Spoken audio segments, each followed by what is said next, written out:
Avant de plonger dans l'épisode du jour, j'ai une bonne nouvelle à vous annoncer. La boussole d'hiver est désormais disponible en programme jusqu'à fin janvier 2023. Alors le thème de cet hiver est consacré à écouter sa petite voix et nous entrerons dans cette nouvelle saison en compagnie des plantes, de l'énergétique chinoise et bien sûr de la pratique du tarot. Si vous voulez rejoindre le programme, vous trouverez le lien en note de l'épisode. J'ai très hâte de vous accueillir et je vous dis à tout de suite de l'autre côté.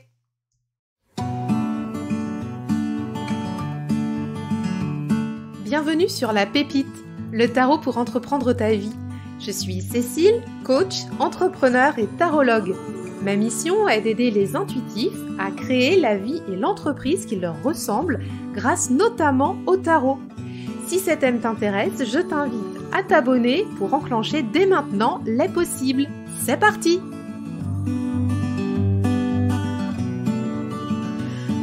Bonjour à tous, j'espère que vous allez bien dans cette mi-temps des fêtes de fin d'année. On se retrouve entre les deux rounds, un petit peu là pour faire une pause cette semaine. J'espère que votre Noël s'est très bien passé. On est le mercredi 28 décembre. Et on attaque la dernière ligne droite avant la fin de l'année. Je vous avais proposé de faire un épisode FAQ et c'est ce qu'on va faire aujourd'hui. Vous m'aviez transmis vos questions et je vais y répondre. Comme ça, on papote un petit peu pour terminer tranquillou ensemble la fin de l'année. Donc on va avoir 3 grandes thématiques dans cet épisode qui vont se dégager. Donc on va parler tarot, bien sûr. Comment on ne pourrait pas parler de tarot sur La Pépite? On va aussi parler un petit peu entrepreneuriat et puis j'ai eu aussi une question sur le podcast, donc je vais y répondre. Donc merci beaucoup à tous et toutes qui m'ont transmis, vous qui m'avez transmis vos questions, c'est super sympa. Et on va attaquer tout de suite par la thématique du tarot. J'ai quelques questions et vous verrez, comme il y a des questions un petit peu plus précises, je pense qu'on va faire un épisode de podcast par la suite. Alors, on commence avec la première question qui m'a été transmise, c'est comment bien lancer sa pratique du tarot. Donc, question vaste, question très très vaste. Donc, en fait, la première chose que je pourrais te conseiller, ce serait d'avoir envie déjà de pratiquer le tarot, parce que pour déconstruire un petit peu tout ça, déjà il y a quelque chose de fondamental, c'est que tout le monde n'a pas envie de tirer les cartes, même si on voit beaucoup de gens qui se tirent les cartes, beaucoup de gens qui utilisent les jeux, c'est que tout le monde n'a pas envie de ça. Il y a des gens aussi qui préfèrent tout simplement qu'on leur tire les cartes à eux sans avoir à apprendre le tarot. Donc ça c'est une première chose. Est-ce que toi t'as vraiment envie d'apprendre le tarot? Donc le fondamental c'est d'avoir envie. Et puis c'est aussi d'avoir un objectif avec ça. Est-ce que t'en as envie pour pouvoir apprendre des nouvelles choses, pour pouvoir avoir un objectif, je sais pas moi, divinatoire, ou un objectif de travail sur toi? Peut-être est-ce que c'est à plus long terme un objectif de tirer les cartes pour les autres? En fait, la question à te poser, c'est qu'est-ce que tu veux faire avec les cartes? Donc déjà, est-ce que t'as envie, vraiment au fond de toi? Et puis, qu'est-ce que t'as envie de faire de ces jeux de cartes, de ces jeux de tarot? Comment t'as envie de pratiquer, en fait, quelle est toi ta base en fait de souhait par rapport à cette pratique du tarot. La deuxième chose, ce serait déjà aussi d'utiliser un jeu qui te plaît. Donc moi je te conseille d'aller sur des jeux pas forcément ça va dépendre, tout ce que je te dis là, c'est vraiment très personnel. Il y a des personnes qui vont te dire d'aller vers des jeux fondamentaux comme un Rider-Waite-Smith classique ou comme un tarot de Marseille classique. Alors ça dépend aussi quel système tu vas choisir, ou pourquoi pas un tot. Tu peux tout à fait commencer à apprendre à tirer les cartes avec un tarot de tot. Mais je suis pas tout à fait d'accord avec ça. Il y a des jeux de cartes qui de prime abord se prêteraient pas à apprendre le tarot et pourtant qui pourraient être des bons jeux, mais ça dépend de chacun. Moi j'ai pas mal de jeux ici et en fait fais le tour un petit peu des jeux que tu vois qui te plaisent sur YouTube. Il y a pas mal de reviews aussi. Et la première des choses, c'est pour bien se lancer dans la pratique du tarot, c'est surtout d'utiliser un jeu qui te plaît, un jeu que tu as envie de sortir, que tu as envie de manipuler, que tu adores les cartes, tu as envie de plonger dedans, tu as envie d'apprendre. Ça, c'est vraiment la base. Et puis de l'exploiter à fond. Voilà, donc quel que soit le système. Et ensuite, Pour terminer sur le 4e point, ce serait de t'accompagner aussi d'un livre. Alors, autre petit disclaimer, et ça, ce n'est que mon point de vue, il y a beaucoup de personnes qui vont dire que le tarot, il faut se fier à son intuition, à son interprétation des cartes, se libérer des bouquins, etc. Mon point de vue, c'est que pour se libérer des bouquins, il faut connaître ce qu'il y a dans les bouquins. C'est un petit peu comme quand tu fais ta culture générale ou quand tu apprends des choses sur un domaine particulier. Pour pouvoir être à l'aise et réinterpréter tout ça, il faut que tu aies les bases fondamentales pour pouvoir faire ta tambouille. Le tarot, c'est pareil, tu as 78 arcanes. Donc le tarot est un système avec des arcanes majeurs, des arcanes mineurs, il y a des personnages de cours, des suites, et ça c'est encore mon point de vue à moi, mais si tu dois apprendre le tarot pour bien démarrer, je te conseille d'avoir une béquille, donc de pouvoir commencer à apprendre ce système avec un livre qui te plaît, pas compliqué, et pas 15 livres, hein, vraiment...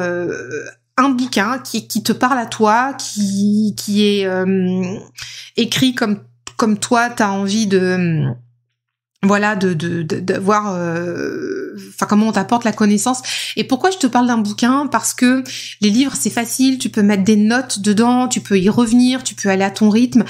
Donc ce serait vraiment les premières étapes que je te conseillerais d'aller décortiquer tout ça. De pouvoir un petit peu te faire la main là-dessus, et puis après tu pourras commencer à aller un petit peu explorer ce qui se passe autour. Ce que je te propose, c'est que je vais faire un épisode de podcast sur ta question, comment bien se lancer dans la pratique du tarot. Je trouve que c'est un sujet tellement vaste. Là, je t'ai vraiment donné quelques piliers fondamentaux qui, moi, me parlent et qui me semblent cohérents par rapport à la façon dont j'ai appris le tarot, parce que moi, j'ai usé, en fait, le même livre pendant une dizaine d'années, avec le même jeu. Donc, un tarot de Marseille et un bouquin sur les arcanes majeures du tarot de Marseille. J'ai appris les mineurs plus tard. Mais voilà, je l'ai usé jusqu'à la...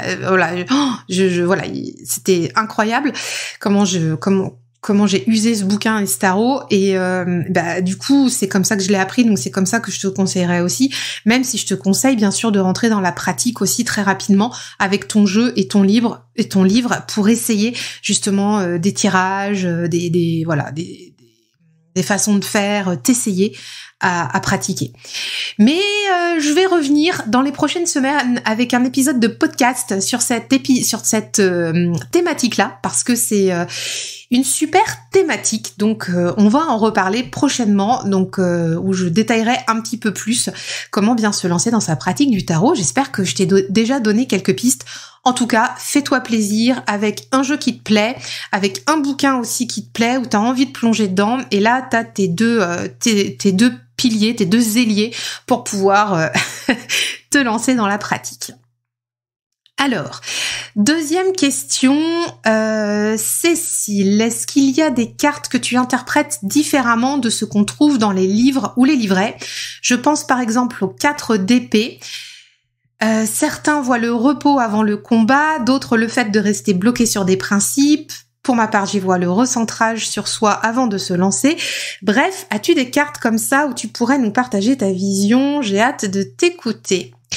Alors déjà merci beaucoup pour cette question. Donc oui, bien sûr, j'ai des cartes que j'interprète différemment selon les jeux et selon aussi ce qu'on trouve dans les livres ou les livrets, et selon aussi peut-être parfois les systèmes de tarot. Mais ça, en fait, je fais ma tambouille parfois en termes de lecture. Donc là aussi, je vais en faire un épisode de podcast à part dans les semaines à venir, parce que je trouve que la question elle est très très riche et j'ai envie d'y répondre plus profondément, et j'ai envie de travailler un petit peu plus la réponse. Donc on va se prendre le temps sur un épisode de 20-25 minutes pour répondre à tout ça. Mais ce que je peux te dire déjà par rapport à ta question, c'est que donc oui, effectivement, j'interprète des arcanes différemment de ce qu'on trouve dans les livres ou les livrets. Effectivement, le 4 d'épée que tu prends comme exemple, c'est une carte de tarot qui est pas toujours réalisé de la même façon selon les jeux, notamment aujourd'hui avec les jeux d'auteurs et de créateurs, comme on peut en voir beaucoup ces dernières années. On va avoir des réinterprétations, donc justement avec des 4 d'épée qui vont nous proposer plus de faire une pause par rapport à l'introspection, des 4 d'épée qui vont être plus basés sur la nostalgie, des 4 d'épée qui vont être plus effectivement en stratégie préparatoire avant de partir vers autre chose. Je pense notamment là à une carte dont j'ai déjà parlé, il me semble, peut-être dans un podcast ou dans une vidéo.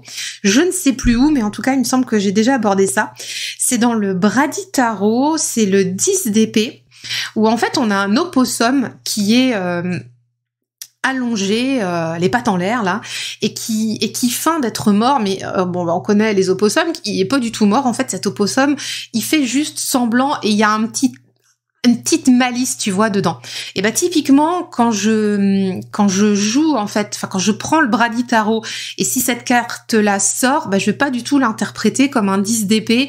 Je sais pas, moi, si je te prends un 10 d'épée d'un Rider-Waite-Smith classique, je vais pas du tout interpréter cet opossum là comme un 10 d'épée classique du Rider-Waite-Smith.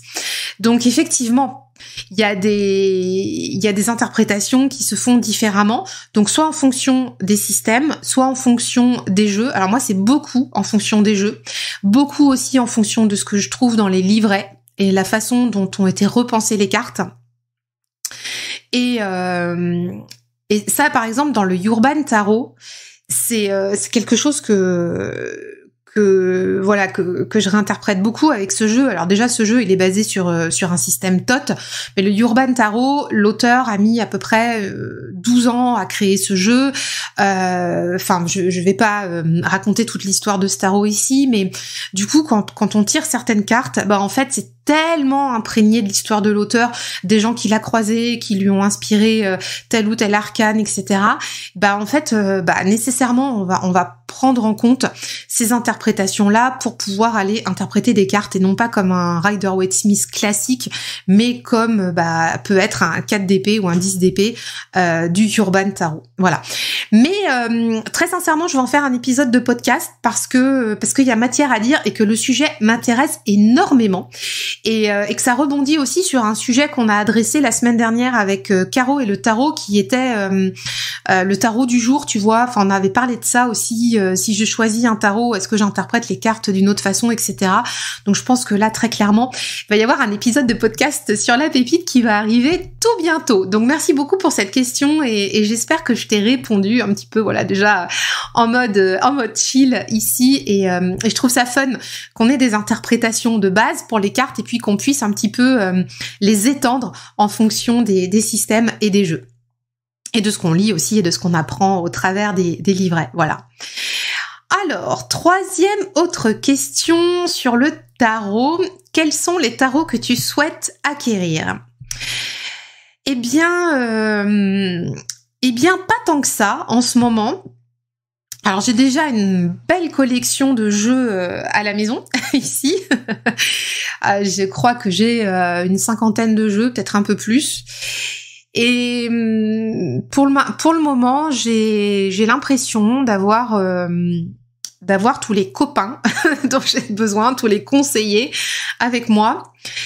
Donc là, à l'instant T, j'ai pas le souhait de faire rentrer d'autres jeux, même s'il y en a qui sont rentrés il y a une semaine ou deux, mais voilà. Il y en a un qui me fait vraiment de l'œil depuis un moment, par contre, mais je trouve qui est difficile à trouver dans des tarifs raisonnables. C'est le Grand Tarot Béline. Donc avis aux auditeurs, hein, si vous l'avez chez vous et que vous savez pas quoi en faire, je suis intéressée, mais je ne compte pas vendre un rein pour l'acquérir, donc voilà, je l'ai vu à des prix exorbitants, et voilà, j'ai pas envie de mettre 150 € ou 200 € dans un jeu comme ça. Je compte sur ma bonne étoile pour pouvoir le trouver d'occasion ou en brocante à un tarif raisonnable. Le Grand Tarot Béline, c'est un jeu qui mélange des arcanes du tarot de Marseille avec des interprétations du Béline, avec aussi des mots, enfin voilà, il y a des très grandes cartes. C'est un jeu qui me fascine, donc j'ai vraiment à cœur de le faire rentrer dans ma collection, mais je suis pas pressée. J'attends de trouver le bon jeu chez le bon acheteur à un prix raisonnable. Voilà. Alors il y a aussi des dernières acquisitions que j'ai fait très récemment, mais vraiment très très récemment, donc je vais vous les donner ici.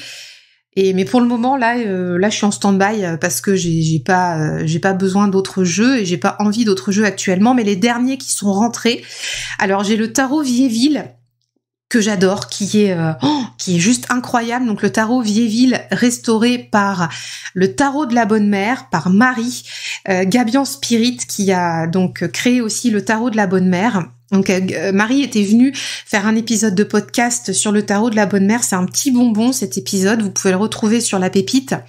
Et donc elle a restauré un tarot Viéville, elle en a fait que je sais plus 20 ou 24 exemplaires.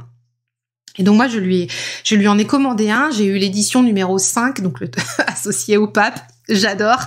Et ce tarot est juste génial. Donc c'est un Marseille qui est assez ancien, où il y a des arcanes qui sont pas les mêmes que dans le tarot de Marseille, qui n'ont pas les mêmes numéros, qui n'ont pas les mêmes les mêmes représentations. Je pense notamment, par exemple, à la carte de la tour, au soleil, à la lune. Enfin, il y en a plein d'autres comme ça.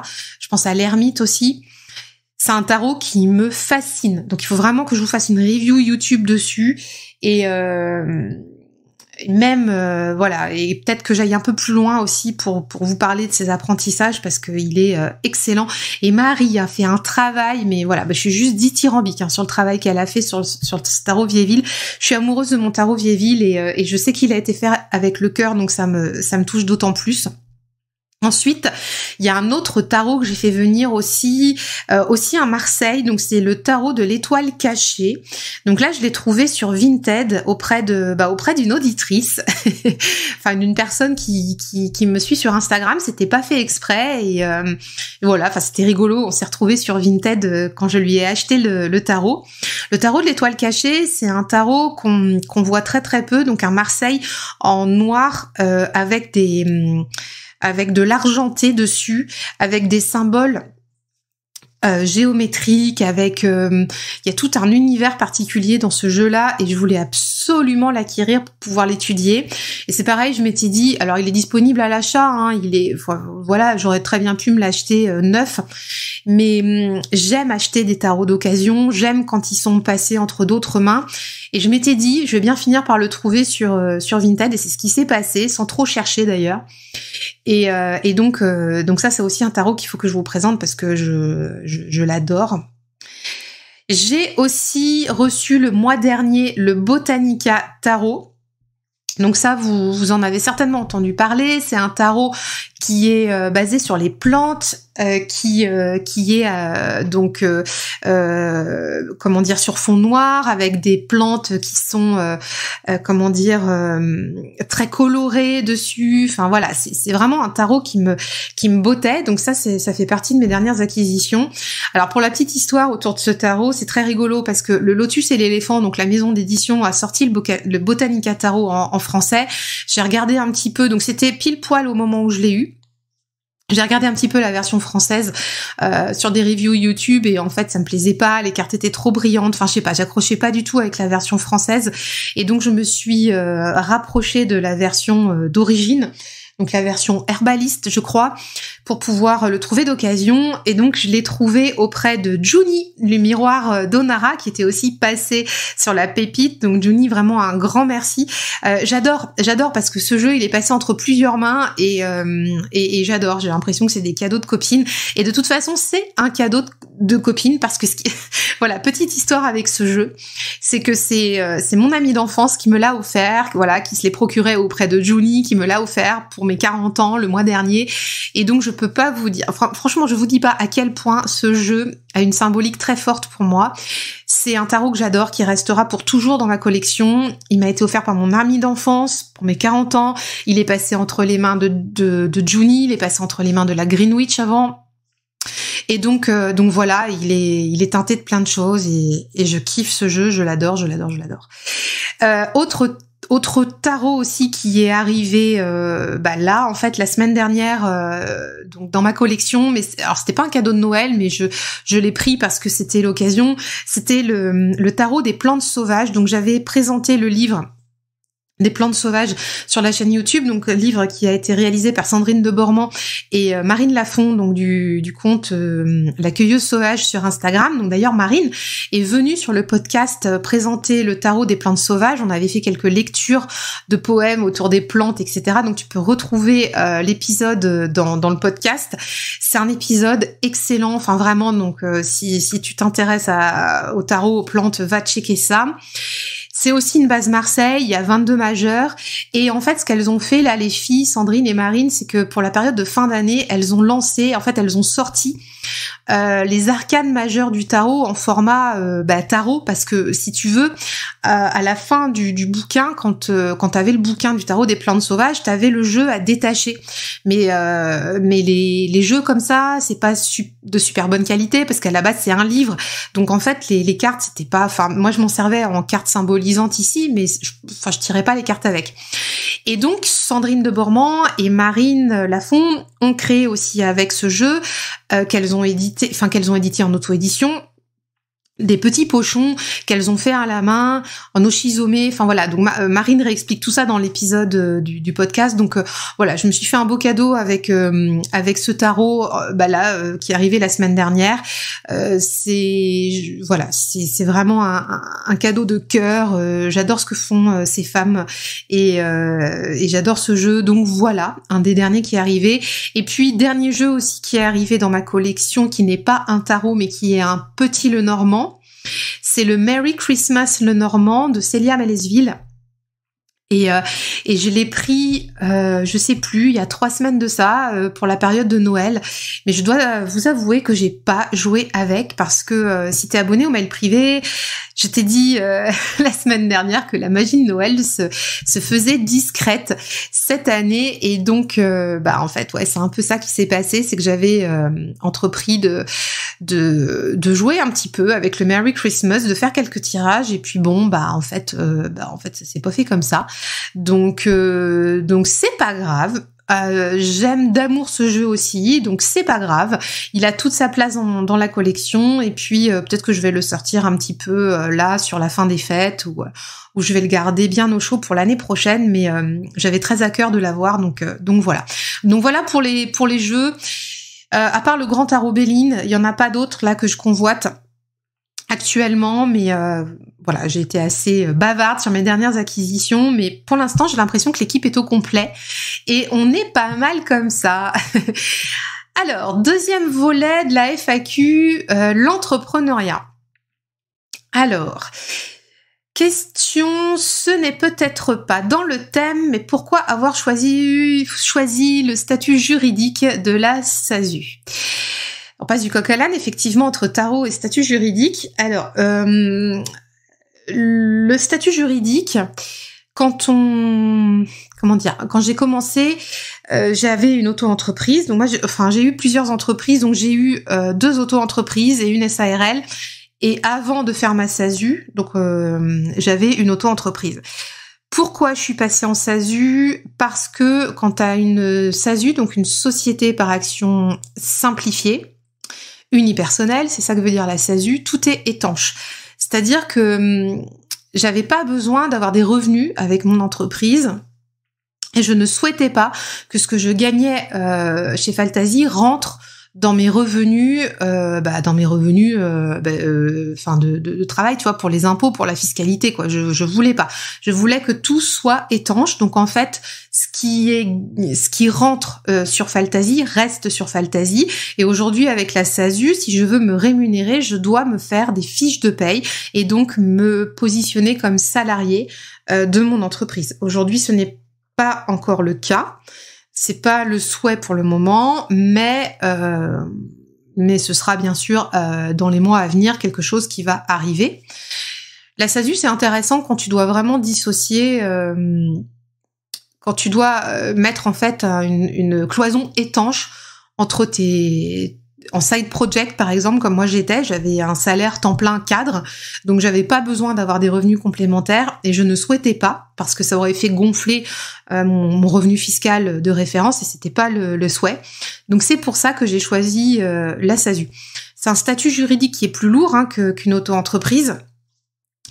Ça permet aussi en termes d'état d'esprit de voir, je trouve, un peu plus grand, de poser aussi des choses différemment. Aujourd'hui, je suis obligée aussi de voir plus grand parce que j'ai mon expert comptable à payer tous les mois. J'ai des frais, j'ai des choses comme ça. Enfin voilà. Mais ça implique d'avoir une posture différente. Et comme j'avais été donc avant mon auto-entreprise aussi en SARL, je souhaitais pas retourner en SARL pour plusieurs raisons parce que voilà, trop de gestion de l'URSSAF, etc. Donc voilà, donc j'ai choisi un système encore plus étanche que ce que j'avais et j'ai vraiment le sentiment au fond de moi que c'est le bon choix que j'ai fait avec ce statut juridique qui peut paraître plus lourd pour certains, mais j'ai vraiment l'impression au fond de moi-même que c'est ce qu'il me fallait en termes de posture et de tranquillité d'esprit, même si il y a plus de choses à checker, mais au moins c'est carré, voilà. Autre question, j'ai adoré ta transparence sur ton CA. Vas-tu continuer à être aussi transparente? C'est très inspirant. Merci beaucoup. J'espère que oui, j'espère que j'aurai le courage de continuer à être aussi transparente. Voilà, j'espère que ma réponse est sincère, je fais au mieux. J'aime en fait écouter des partages aussi transparents quand j'écoute des podcasts qui partagent aussi des hauts, des bas, des chiffres d'affaires, est-ce que ça a marché, est-ce que ça a pas marché. Et j'aime ça, j'aime la franchise, donc j'ai à cœur aussi de vous partager cette franchise. Et j'espère être courageuse pour continuer à le faire. Voilà, donc normalement oui. Après, est-ce que je vais continuer à partager mon CA au peigne fin comme ça? Je sais pas, mais j'espère que oui. J'espère que ça pourra vous aider. Moi, ce que j'ai envie de faire aussi ici, donc avec le tarot et avec ce que je souhaite vous partager sur la pépite, c'est que ça impacte aussi des personnes. C'est que ça impacte en termes de pratique du tarot, en termes d'état d'esprit, que ça impacte si vous avez des projets de vous lancer à votre compte. J'ai vraiment envie d'insuffler ça. Donc, s'il y a des partages que j'ai envie de vous partager, pléonasme, mais s'il y a des partages qui peuvent être utiles et que je sens que ça peut être utile, je pense que je vais y aller, ouais. Donc, je pense que je vais continuer et j'espère être courageuse pour le faire, voilà. Alors, deuxième partie de l'entrepreneuriat, ça va être, on va parler un petit peu de ce que je peux être amenée à vous proposer parce que j'ai eu des questions par rapport à ça. Alors, hello Cécile, quand ou est-ce que tu nous proposeras une formation pour intégrer les arcanes mineures du tarot de Marseille? Quelle serait ton approche si c'est déjà quelque chose que tu prépares? Alors, la personne me dit aussi qu'il n'y a pas grand-chose qui existe. Alors, comment vous répondre honnêtement là-dessus? Alors déjà, oui, une belle fin d'année à toi aussi, parce que la personne me dit à bientôt, belle fin d'année à toi, donc merci aussi, et toi aussi. Vous êtes plusieurs à m'avoir demandé ces derniers temps, et ces derniers mois aussi, parce que c'est un fil rouge depuis l'année dernière, si j'allais proposer une formation sur l'apprentissage du tarot de Marseille, et j'ai l'impression que c'est quelque chose qui peut vous intéresser. Et je dois vous dire, en toute honnêteté, que c'est quelque chose qui m'intéresserait à faire aussi. Je dois vous dire aussi que j'ai des idées pour pouvoir aborder ce thème-là. Donc des idées qui seraient pas mal à mettre en œuvre. Donc oui, ça peut m'intéresser de vous proposer ça. Alors quand, je ne sais pas, parce que voilà, c'est pas, ça fait pas partie du haut de la pile, de la to-do list. Mais par contre, est-ce que tu nous proposeras une formation pour le tarot de Marseille? Écoute, pourquoi pas? Vraiment, c'est quelque chose qui me taraude depuis un moment. Et la façon dont j'aurais envie de le faire, parce que c'est un sujet qui m'intéresse énormément, et effectivement, j'aimerais bien aborder le tarot de Marseille avec vous et plonger dedans avec vous à 2000%. J'aimerais bien l'aborder non pas carte par carte, mais par thématique. Donc je vais pas en dévoiler plus là maintenant, mais en fait il faut en fait j'ai déjà en fait jeté les grandes lignes sur du papier et pour pouvoir préparer quelque chose avant même qu'on me pose cette question, mais parce que on m'a déjà demandé ça depuis l'année dernière, vous êtes plusieurs à m'avoir questionné là-dessus. Donc ça peut faire sens. Moi, ça me plairait beaucoup d'y aller avec vous et j'ai l'impression que c'est quelque chose qui peut être attendu aussi de votre côté. Donc si ça vous intéresse, venez me mettre un petit mot là en DM sur Instagram pour m'en parler parce que ouais, je serais curieuse d'avoir votre retour là-dessus. Mais ouais, ça peut être quelque chose vraiment qui pourrait être fait là cette année 2023. Et mon approche, bah écoute, ouais, comme je te disais, ce serait plutôt d'approcher le tarot de Marseille par système de référence et non pas trop comme par carte en fait. Voilà.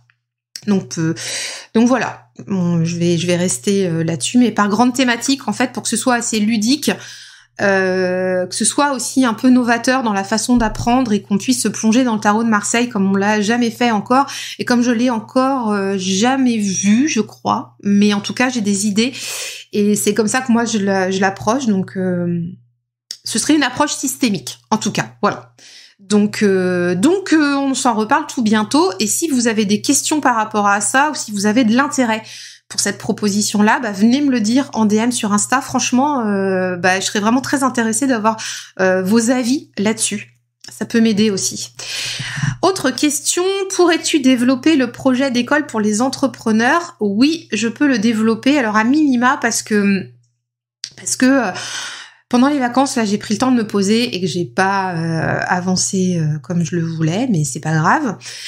Chaque chose en son temps. Alors, développer le projet d'école pour les entrepreneurs, donc c'est quelque chose dont je vous ai déjà parlé, notamment pour les projets de Faltasie là pour 2023. Donc en fait, on va aller travailler sur nos offres, sur notre façon de commercialiser nos services en lien avec le tarot. C'est pas dédié qu'à des gens qui commercialisent du tarot. C'est dédié à des entrepreneurs qui sont intéressés pour travailler sur eux et qui peuvent aussi être intéressés pour tirer les cartes dans le cadre d'un travail orienté marketing et leadership pour pouvoir avancer sur leur entreprise. Donc il y a un travail qui, en fait, si tu veux, il y a une approche qui mélange le travail sur soi, la posture, le marketing. Donc alors je vais pas vous apprendre à faire des bilans comptables, je vais pas vous apprendre à structurer votre trésorerie. Ma zone de brillance, si je peux la dire comme ça, c'est vraiment la vision 360 au niveau du marketing. C'est comment tu peux amener en fait ton produit à vivre dans un écosystème, comment tu peux travailler tes offres, comment tu peux travailler la vision de ton client, où est-ce que tu peux mettre le focus, quels sont les messages prioritaires à passer en termes de communication. Voilà, donc ça peut être des choses, ça peut être des thématiques comme ça au niveau du marketing qu'on va aborder. Au niveau du leadership, c'est pareil, ça va être la posture de chef d'entreprise. Moi, j'ai pas envie que vous bricoliez si vous rejoignez cette aventure-là.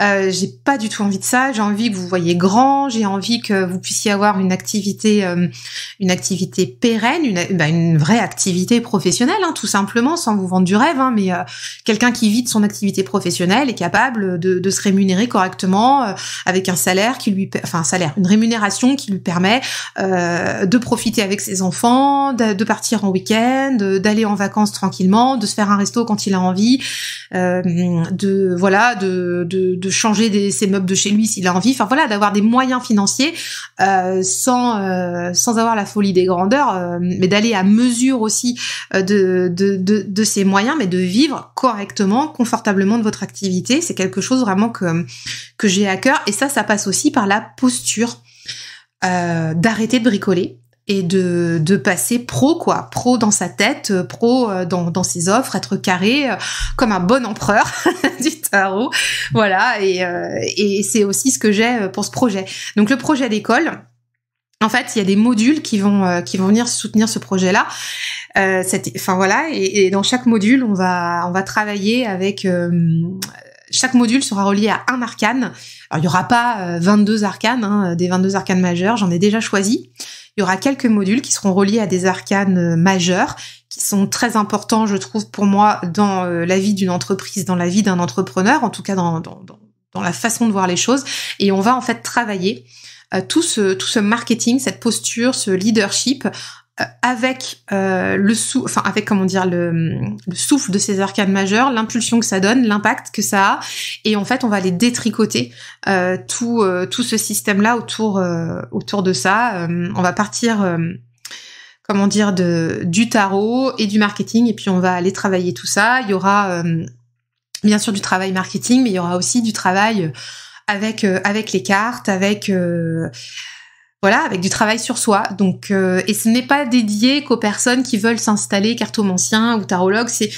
Et d'ailleurs, pas forcément. C'est dédié aux gens qui veulent avancer sur eux en même temps qu'ils s'avancent sur leurs entreprises avec les cartes. Voilà.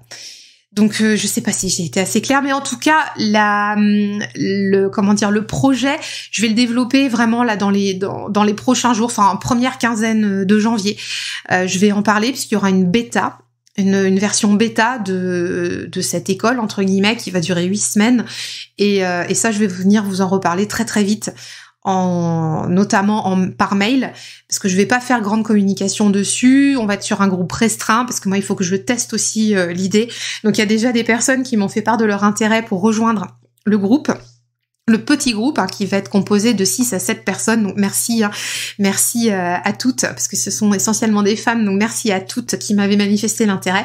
Il reste peut-être quelques places à pourvoir, mais voilà, si vous êtes intéressés, pareil, n'hésitez pas, petit DM sur Instagram et on s'en reparle tout de suite après l'épisode. Autre question, comment va évoluer la boussole si tu peux développer ? Alors là, je suis pas encore en mesure de développer. Parce que j'ai envie que ça évolue, mais je suis encore en questionnement sur le comment le faire. J'aimerais bien que la boussole soit plus participative, soit plus collective, et aussi plus impliquante dans le temps, autant bien pour moi que pour les participants. C'est pour ça que j'avais l'idée, et j'ai toujours l'idée d'un membership, donc d'un système où on s'accompagne en fait de semaine en semaine et de mois en mois. Alors je sais pas trop comment ça va évoluer. Là pour le coup, je fais pas de rétention d'informations. C'est juste que j'ai pas encore écrit toute la roadmap de la nouvelle boussole. Vous êtes plusieurs à m'avoir questionné à ce sujet. Vous êtes plusieurs aussi à me demander s'il y aura une boussole de printemps parce que c'est la seule boussole qui manque, etc. Alors oui, c'est la seule boussole qui manque, et en même temps, la boussole de printemps, vous savez, si vous avez participé aux 3 précédentes boussoles, le printemps, c'est ce qui va relancer le cycle en médecine traditionnelle chinoise. Donc si on repart sur une boussole de printemps, on réenclenche un nouveau cycle. Donc en fait, pour moi, c'est pas il manque une boussole, donc je vais faire la boussole. Pour moi, si je pars sur une boussole de printemps, ça veut dire que je réenclenche pour un cycle entier avec les saisons, donc de l'année, une boussole. Et donc, en fait... ouais, il va vraiment falloir que je m'y penche, mais c'est pas de la rétention d'infos, c'est que je sais pas encore. Aujourd'hui, j'ai plein d'idées, mais je n'ai pas encore fait mon entonnoir. Vous voyez, j'ai pas encore passé ça au tamis, donc je suis pas malheureusement en mesure de vous préciser beaucoup plus de choses à ce sujet aujourd'hui. Mais c'est pareil, ça va venir très vite parce que la saison du printemps, dans le système chinois, elle arrive très très vite, elle arrive début février, donc on va pas s'endormir non plus, et voilà, donc on va en reparler très rapidement. Autre question, alors qui concerne pas les offres de Faltasie, mais qui concerne une personne qui s'interroge sur son entrepreneuriat, qui me dit « Je suis comme au bord du plongeoir, mais je ne saute pas. Je suis prête pour tirer les cartes à des consultants que je n'ai pas. Parce que je n'arrive pas à faire ma pub et je bloque total. J'ai beaucoup de mal avec les réseaux sociaux. Je ne sais pas comment aborder ce problème. » Alors merci beaucoup pour cette question. Là c'est pareil, je vais en faire un épisode de podcast dédié, très sincèrement, parce que c'est un très très vaste sujet. Il y a plusieurs questions dans la question, et puis il y a plusieurs fonds. Enfin voilà, il y a plusieurs problématiques qui sont abordées. Alors déjà, ce que je voudrais te dire, c'est que sache que les réseaux sociaux, c'est un sujet pour tout le monde. Donc je vais revenir sur la question en partant de la fin de la question pour remonter jusqu'au début. Les réseaux sociaux, c'est un très très vaste sujet que tout le monde a en tête et on peut pas faire sans. Et on a tous ces questionnements-là, tous, absolument tous. Après, ce que j'ai envie de te dire déjà pour commencer, donc avant que l'épisode de podcast arrive, parce que je vais en faire un. Par rapport à cette question, j'ai envie d'y répondre plus profondément. Ce que j'ai envie de te dire, c'est est-ce que parce que tu dis que tu ne sautes pas du plongeoir, que tu es prête à tirer les cartes à des consultants que tu n'as pas. Donc ma première question, c'est est-ce que les gens sont au courant que tu as envie de tirer les cartes pour eux? Et déjà c'est ça, est-ce qu'ils sont au courant? Et même sans parler des réseaux sociaux, est-ce que éventuellement des proches autour de toi qui pourraient t'aider à démarrer sont au courant du fait que tu es prête et du fait que tu as envie d'y aller et qui pourraient t'accompagner dans tes premières démarches, dans tes premières consultations? Est-ce qu'on est tout de suite, tu vois, dans le truc de faire sa pub à tout va? Est-ce qu'on va aller, est-ce qu'on est tout de suite là-dedans, ou est-ce qu'il y a une première marche à faire avec j'en parle autour de moi et peut-être qu'il y a des gens qui sont intéressés pour commencer à consulter avec moi et commencer à faire des premières consultations? Parce que dans la question, tu me dis je bloque total et j'ai beaucoup de mal avec les réseaux sociaux. Du coup voilà, je sais pas trop si tu bloques total sur les réseaux sociaux ou si tu bloques total aussi sur le fait d'en parler autour de toi, mais dans la vie de tous les jours, tu vois, en dehors des réseaux sociaux, parce que moi je mets les réseaux sociaux à part. C'est pour ça que j'en ferai un épisode de podcast d'ailleurs. Mais d'ailleurs, je pense que les réseaux sociaux, je vais en faire un épisode de podcast bien à part, parce que ça c'est un sujet qui est prégnant pour tout le monde. Voilà, donc moi, du coup, je te fais une rhétorique, quoi. Ma question pour toi, c'est est-ce que tu as déjà parlé autour de toi à des personnes qui pourraient être tes premiers consultants en présentiel sans passer par les réseaux sociaux? Est-ce que tu as déjà fait ce premier pas? Voilà. Si tu as besoin qu'on en rediscute, si tu as besoin qu'on affine ça, si tu veux m'apporter des éléments complémentaires pour l'épisode que je vais faire, franchement, n'hésite pas à revenir vers moi en DM aussi sur Insta, ça peut être super intéressant qu'on puisse rééchanger ensemble. Dernière question pour cet épisode FAQ qui concerne le podcast. La pépite, et qui va me permettre aussi de revenir aussi sur une chose qui a posé quelques questions, qui vous a posé quelques interrogations. On me demande si les prochains invités du podcast, auront quel profil? Est-ce que ce seront des entrepreneurs? Alors merci beaucoup pour cette question. Donc oui, en fait, oui, le podcast évolue et non, il n'y aura pas que des entrepreneurs. Effectivement, je vous ai partagé il y a 2 semaines que la pépite allait évoluer en termes de ligne éditoriale, mais je voudrais vous repréciser à tous là qui m'écoutez aujourd'hui que la pépite reste avant tout un podcast de tarot. Et je souhaite que ça reste aussi ça, parce que je change pas tout, parce que sinon si j'avais tout changé, je pense que j'aurais refait un autre podcast. En fait, c'est l'occasion pour moi de repréciser ça ici. Il va continuer à y avoir les épisodes de tarot le mercredi et les épisodes plus liés aux coulisses de l'entrepreneuriat et à l'état d'esprit le lundi. Et ça va arriver de façon plus habituelle à partir de début janvier. Donc vous gardez toujours, on garde, et ça me tient vraiment très très très à cœur, on garde toujours la pépite comme un podcast tarot. Et d'ailleurs je vous disais que j'avais envie de le faire évoluer sur les plateformes pour qu'il passe en business, etc. En fait je suis pas trop sûre finalement. Je pense qu'on va laisser la pépite en podcast de développement personnel parce que finalement c'est là où on est bien et que c'est là où on va être bien, à continuer aussi à papoter tarot, à papoter apprentissage du tarot. J'ai envie de garder cette patte-là, donc l'orientation entrepreneuriat que va prendre le podcast, en fait, il va se faire sur des épisodes à viser plutôt état d'esprit. Tu vois, juste avant, on parlait aussi des questionnements sur les réseaux sociaux, comment se faire connaître, on est prêt à tirer les cartes, mais on n'ose pas trop, etc. En fait, c'est aussi ça la pépite, c'est aussi ça l'évolution qui va s'en venir sur le podcast pour les épisodes du lundi, parce que tous ces sujets-là, j'ai envie aussi de les adresser et j'ai envie d'en parler avec vous parce que vous êtes à mon nombre aussi à vous poser des questions comme ça. Alors, les invités du podcast, ils auront quel profil ? On va continuer à recevoir des tarologues, bien sûr, parce que c'est notre cœur d'activité à tous, à moi, à vous, sur la pépite. On continue sur notre lancée. D'ailleurs, la prochaine invitée de janvier, courant janvier, donc c'est une cartomancienne, donc qui va venir nous mettre un petit peu beaucoup de joie, voilà. Et puis on parlera aussi avec elle d'entrepreneuriat, mais voilà, c'est aussi une professionnelle des cartes, donc on peut parler de divers sujets.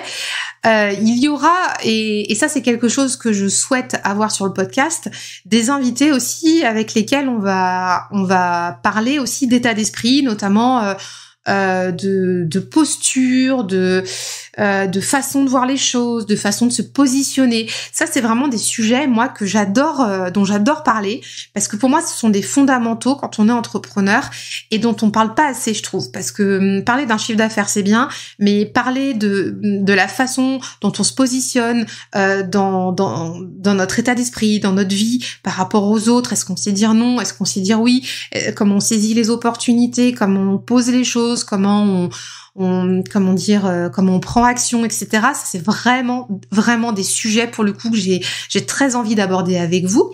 Et donc, dans les profils des invités, oui, effectivement, on va avoir des personnes qui vont être entrepreneurs, qui vont être à leur compte et qui vont venir nous partager les coulisses de leurs entreprises, les coulisses de leurs activités, leur état d'esprit. J'aimerais bien aussi qu'on parle des échecs, parce que moi je trouve que c'est dans les échecs qu'on apprend à faire les victoires. Voilà, donc pour moi c'est important aussi de parler de ça, mais pareil aussi dans le tarot, tu vois, ça peut être aussi ça, sujet très intéressant, tu vois, ça je me le note, j'y pense en même temps que je te le dis. Tu vois, à quel moment t'as échoué dans une consultation ou dans un tirage avec un consultant, et qu'est-ce que ça t'a appris pour la suite. Ça peut être aussi un épisode de podcast. Donc voilà, il y a pas mal de choses quand même autour de l'état d'esprit, de la façon d'être, de se positionner, et plus on va gagner en maturité sur ces sujets-là, moi je pense que on va être des meilleurs entrepreneurs pour nous, mais même, tu vois, pas que des entrepreneurs si on a nos entreprises, mais des entrepreneurs de nos vies. Pour moi, le mot entreprendre, c'est vraiment un mot qui est super puissant. On n'est pas obligé d'être à son compte pour être entrepreneur. Voilà, donc les invités auront ces profils-là. Mais d'ailleurs, tu vois, si je repense à tous mes invités, quelque part, on a toujours un peu parlé entrepreneuriat quelque part avec eux, et leadership, parce qu'il y a toujours à un moment donné un positionnement ou prendre sa place quelque part, et donc voilà, donc c'est aussi ça qui s'en vient sur la pépite. J'espère que j'ai répondu à ta question et aussi j'espère que j'ai pu répondre à vous tous qui vous posiez aussi un petit peu la question du devenir du podcast, si c'était pas forcément très clair suite à l'épisode d'où on s'en va avec la pépite. Donc on reste sur un podcast tarot, où on va continuer à parler du tarot, où on va développer nos apprentissages autour du tarot, autour des cartes. Et puis, il y aura un épisode en plus par semaine qui sera le lundi, où là, on va plutôt parler état d'esprit, entrepreneuriat, etc. Voilà. Et donc, les invités auront ces profils-là. On va continuer à recevoir des tarologues et on pourra aussi recevoir, pourquoi pas, d'autres invités qui seront dans des sphères parallèles ou qui pourront aussi venir complémenter ces sujets-là sur des thèmes qui pourront intéresser le plus grand nombre sur le podcast. Voilà. Eh bien, je pense que cet épisode est fini. On a beaucoup papoté. J'espère que ça vous a plu. Moi, en tout cas, j'ai pris beaucoup de plaisir à répondre à vos questions. Je remercie vraiment du fond du cœur ceux qui ont joué le jeu, ceux qui m'ont posé leurs questions. J'espère que je vous ai répondu. N'hésitez pas à venir me voir en DM. Je réinsiste encore dessus. N'hésitez pas, ça m'aide beaucoup à voir si voilà, s'il y a encore des questions en cours ou si vous avez besoin aussi d'aborder certains sujets du podcast. Voilà, faites-moi en part. C'est aussi l'occasion d'en parler, pourquoi pas dans les commentaires, notamment sur Apple, si vous avez voilà, des thématiques qui vous tiennent à cœur. Vous pouvez aussi noter ça en commentaire dans le podcast ou sur Instagram ou en DM surtout. Et puis écoutez les amis, on se retrouve avec tout grand plaisir maintenant le 4 janvier pour le nouvel épisode de la prochaine de la nouvelle année. Et je vous souhaite vraiment du fond du cœur et sincèrement un très bon réveillon du 31, un très beau passage à l'année 2023. Je vous embrasse bien fort et j'ai très hâte de vous retrouver la semaine prochaine. Eh bien, bonne semaine à tous. Bye bye.